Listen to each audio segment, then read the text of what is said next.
Hi, very good morning to you. It's Gene from maverickstar Observatory. As you guys know, it is the latest position of the magnetic North Pole on the 17th of every month.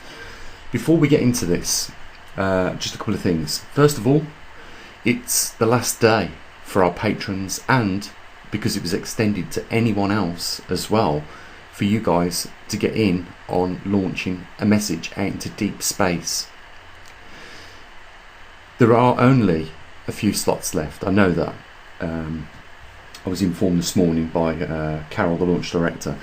I'll leave a link in the comments section. I'll pin it so it will always be at the top of the comments, so that if you want to be one of the last few for this launch on the summer solstice, so it's not just going to be a launch, the first launch, it's going to be on the solstice, and it's also going to be from a very special location.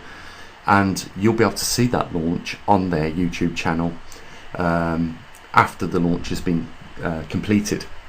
So if you want to get in on that, there's only a few slots left. Get in touch with the launch director and let them know that you're interested. They'll give you all the instructions on how to do your 30-second video, or it doesn't even have to be in video format, but I believe it's easier. I mean, they went to a lot of trouble so that, you know, Android and iPhone can be, you know, sending videos directly from your phone after you've created them, and it just simplifies things. So if you want to do that, the link's there. The other thing is, you know, although you guys know I'm involved now with Universal Light Message and we're sponsored by them, it doesn't mean that, you know, this observatory at the moment is taking care of itself. You know, it requires you guys to back it up, and I've noticed over the last 4 or 5 days there has been very little support for the observatory. And really, the observatory is very important because we're monitoring things like what is going on, and there's been some significant changes. So there's also in the description box a link where you can support the observatory, and you know, that just enables us to keep things ticking over at our end. So as you can see, the magnetic North Pole has increased a little bit from last month, which is 3 months now in concession. We've seen an increase by just over 20% in distance over time. So something is what seems to be increasing. Maybe it's because we're getting close to that 40-degree mark, and I'm going to zoom out in a little bit. But before I do, I just want to mention the latitude and longitude for those that are following it on their Google Earth, and they can pin it in. So it's 80. Latitude is 83 degrees by 4 hours 16 minutes 75 seconds north. Longitude is 122 degrees by 7 hours 57 minutes 73 seconds east. So you'll be able to pin that on your map, and if you just look at the ruler above there, you'll see it's a total migration of 5.2 miles. I'm not sure whether many of you know that during every day there's like a slight circle that's created, and it almost covers almost 1 degree every time it rotates the Earth. And we measure it at the point where it's not from the last location of its circling motion as it's migrating its circles every day. So we measure it from its last point to its point that it's at now. So we measured it the last time from the 17th of the 5th. We'll measure it from its extended point from the 17th of the 6th, so that we get the distance that it's migrated in that time period.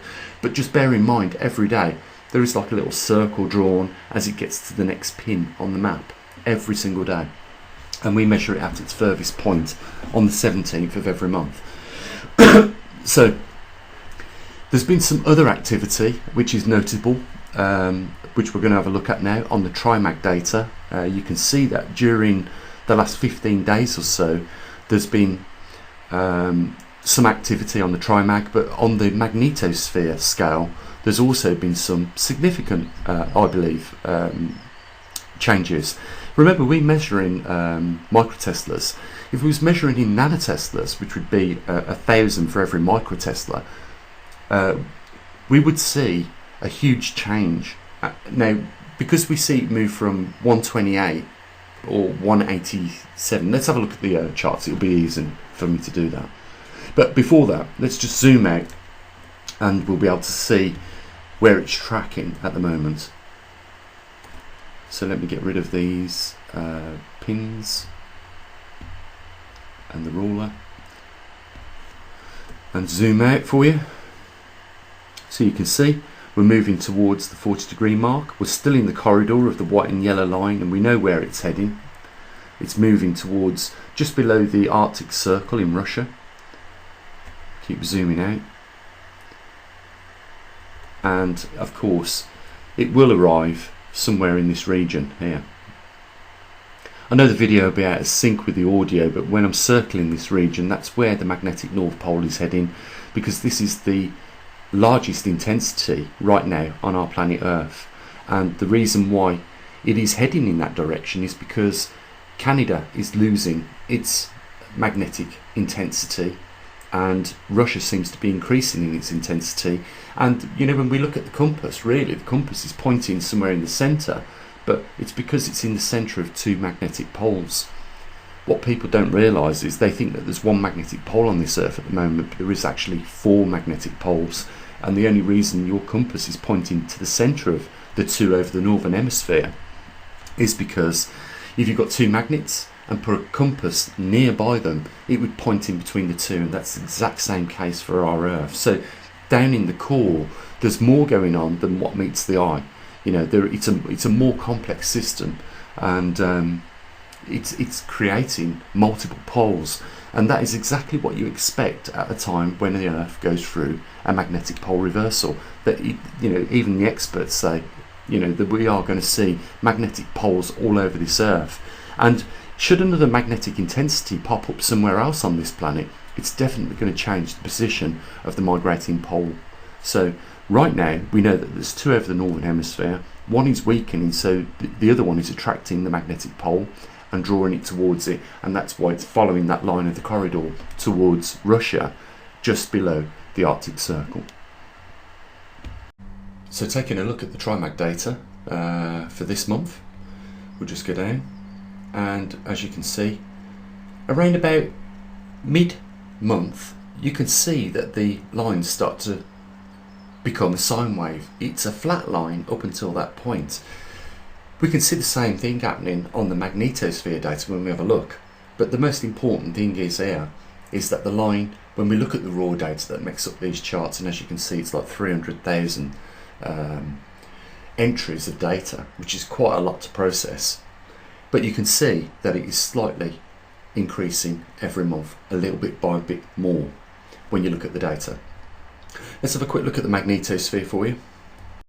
And looking at the magnetosphere data, we just scroll down, we can see that this month it's almost just above the line of 198 on the left hand column of the scale, but you can see it creeps up and at some points does go above 199. Now remember, we're measuring in microteslas. If we was measuring in nanoteslas, we'd see a significant increase. I don't think there's any need for us to go there yet, because what we're looking at is a significant change in the magnetosphere intensity at this location. But we do see during the middle of the month a dramatic change, an increase in the intensity field strength. So to summarise, we've got the magnetic North Pole migrating 20% more than what it has done 3 months ago. It's followed suit for the last 3 months and migrated 20% more than what it usually does. We look at the magnetosphere data, we can see that there's been an increase of intensity for some reason during the last 15 days. We're getting close to that 40-degree mark, probably less than 2 years away, where theoretically, you know, the weak field lines the strong field lines, which holds the magnetic pole in its position today and allows it to migrate very slowly, will then enter the weak field lines, and we should see an increase in distance over time. You know, there's a lot going on in our world, and you know, geomagnetics plays a big part in the geomechanics of our Earth. And we're at a very special point in time within the last 42,000 years of being here, to witness possibly a completed magnetic reversal. Even if it's an excursion where the pole just reverses just for a short period of time, is irrelevant in any case, because the effects will be the magnetosphere will collapse to a lot lower levels than what it's at right now, and as a result of that we will be bombarded on the surface of this earth by cosmic radiation, because for two reasons. We've got low secondary protection from the heliosphere, which pushes out when the sun is in normal activity, pushes out the galactic radiation, and primarily we're losing our magnetosphere, which is our primary defence on this earth. Without the magnetosphere, this planet would be sterilised. And it has happened before. This has happened to our neighbouring planet Mars. So it doesn't matter what field you come from in science. The thing is that no one can give us a definite answer. Not even me, studying this for the last 10 years. No one can give us the answer as to whether that's going to be the case or not. But it is not unlikely that it won't be, because we have witnessed it happen to one of our neighbouring planets. If we lose the magnetosphere permanently, we'll notice an effect called sputtering, which is a stripping away of the atmosphere, and then once the atmosphere is lost, then it will expose everything on this planet to the harmful rays of the cosmic radiation and solar radiation. So it's a big deal. And you know what? 97% of the world's population, probably 99% of the world's population, are completely unaware of this is taking place right now. So that's it in a nutshell, guys. If you want to support the observatory, there's a link down there in the description. It would be greatly appreciated. There's also your last chance to get a free message sent out there into the cosmos. We've opened the door for the general public to communicate with the rest of the universe. It's not guaranteed that your message will be intercepted by intelligent races out there, but I will guarantee you this, just like the Pentagon did admit weeks ago, that we do live in a world where we are visited by extraterrestrial beings and UFOs. I will say this, it will be noticed if they have that level of technology to get to us. They will also have the technology to code that encrypted message within that light capsule that universal message is sending out. We've got probably one of the latest communications devices set up for the general public that allows the general public to send a message out into deep space beyond our solar system, passing Voyager 1 and Voyager 2 within less than 30 days. We've got that capability here at this observatory today for you guys. Well, not at the observatory, at Universal Light Message, but that exists today because of the support that we've received at this point in time. And it'd be a shame if it stopped. So I hope you enjoy what we do here every month, monitoring the anomalies that are taking place, in more particular the magnetic poles reversing, but we're also trying to open up new doors, new and exciting doors for you guys here as well.